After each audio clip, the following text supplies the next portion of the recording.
Episode 2. By Amar's Heart. After work that day, I decided to while away time. Going home immediately after work used to be my usual routine, but not again.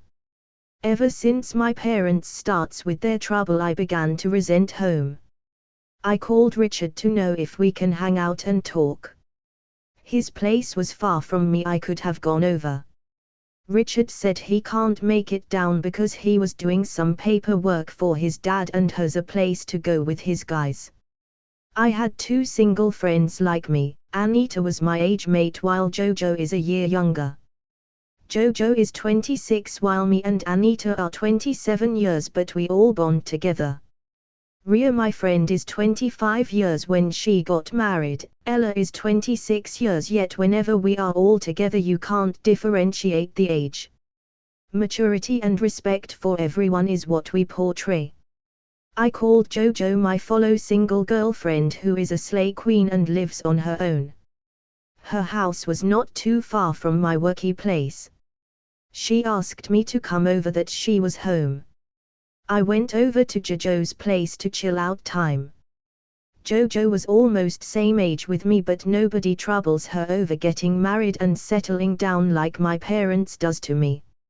She is a big girl, she lives in a comfortable apartment, well furnished, and also drives a Porsche car. She was living her best life with no worries and wasn't even ready for any commitment. I envied her freedom and began to wish I was actually in Jojo's perfect size shoe with no worries. I stayed for some time at her place before taking my leave. Throughout the week I did not stop texting and calling Richard that we need to sit and talk. Can't it wait, Becca? I'm so tied up right now. Better still, why not tell me on the phone or wait till up a week when I will be done with things over here and I will drive down to see you. It can't wait, Rich, is very urgent and we can't keep postponing it. Richard later agreed to come down. He said he will be free by weekend and it was okay by me. He drove down to my place, said hello to my mom and my dad who had many words on his lips for Richard. We left to our cool spot and sat as he ordered for my favorite drink and snacks. We talked about many things as we ate. I was enjoying both the moment and the man I love so dearly and desired to spend the rest of my life with. What was it you wanted to discuss? You got me worried with the urgency in your voice. Hope I'm safe? Richard asked, looking straight at me with his cute smiling face. I smile back at the humor in his voice before saying, Rich, we have been together for over 2 years. We need to start talking about the future. I mean, what exactly is your plan for us? Aside my parents reminding me every time that I'm not a kid anymore, I also know that I need to sit up and get serious, which was why I decided to have this discussion with you, because I'm planning to move out of the house. Either to get place of my own or move in with a friend. Richard started laughing out loud. I told him what I just talked about was not funny. I'm sorry, Becca, for my sudden outburst of laughter. It's just that throughout the week you got me so worried.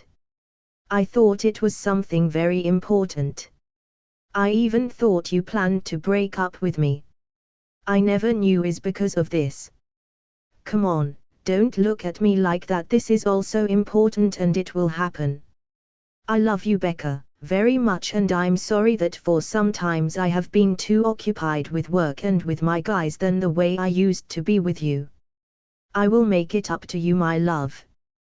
Please, I need just little time to get myself fully ready. Marriage is not a child's play, my love. Is something we will calm down and plan together when the right time comes. You alone is the woman for me. Please, don't move out of your parents' house. I don't like all this ladies that feels they are independent, uncontrollable and has it all figured out because they live alone. Don't try it, it doesn't feel right. To me they don't seem responsible. It's good that you are under your parents' watch and guard, don't let their usual talk get to you. You are supposed to be used to your parents by now, especially your dad. He was a barrister before, so is a normal thing for him to talk. Becca, you worry too much. Relax your mind and just a matter of a little time you will get your desires. Okay. His speech was relieving. I feel calm after he was done talking, and I did not see any need to move out from my parents' house again.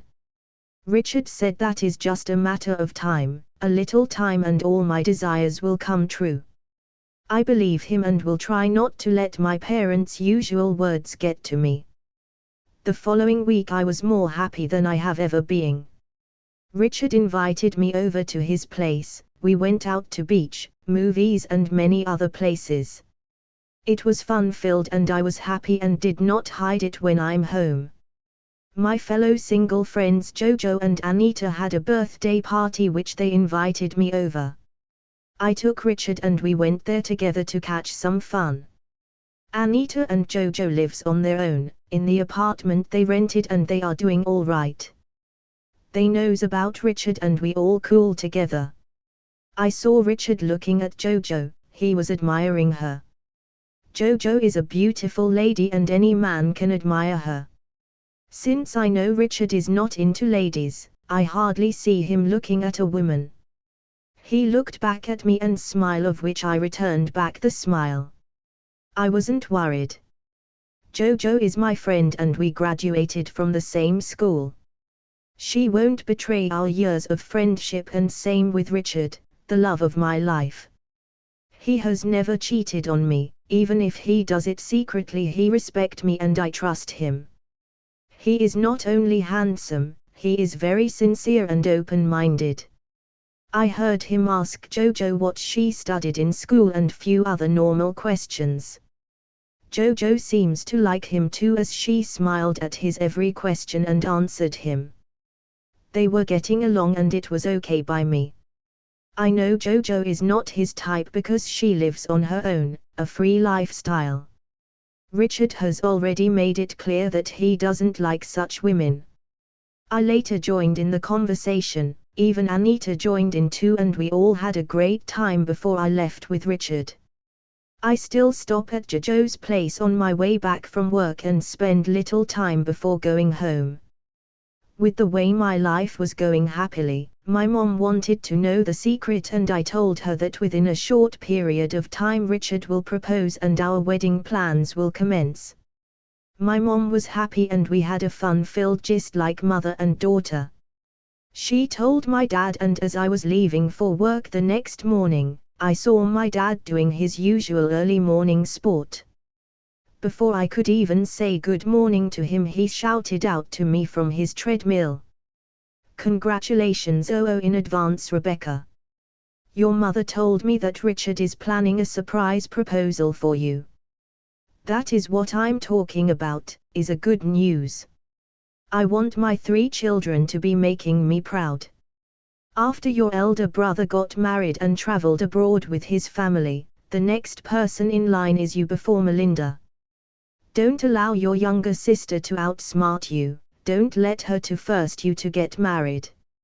I like the new development about you and Richard, and I look forward to him making it a reality soon. And also, I heard the staff bus horning outside the gate. I waved my dad goodbye before he makes me miss the staff bus. I will be turning 28 years by next month, and with the way I'm seeing Richard, he plans to propose on my birthday. I can't wait. I'm beginning to count every day, every hours, minutes and second to my birthday. It will be a good day that I will be gradually stepping away from being single. Before I used to worry about getting a year older without the main achievement, which is having a home of my own. But right now I look forward to my 28th birthday. Even my parents look forward to me coming home with an engagement ring. I feel so happy that my desires are finally coming true.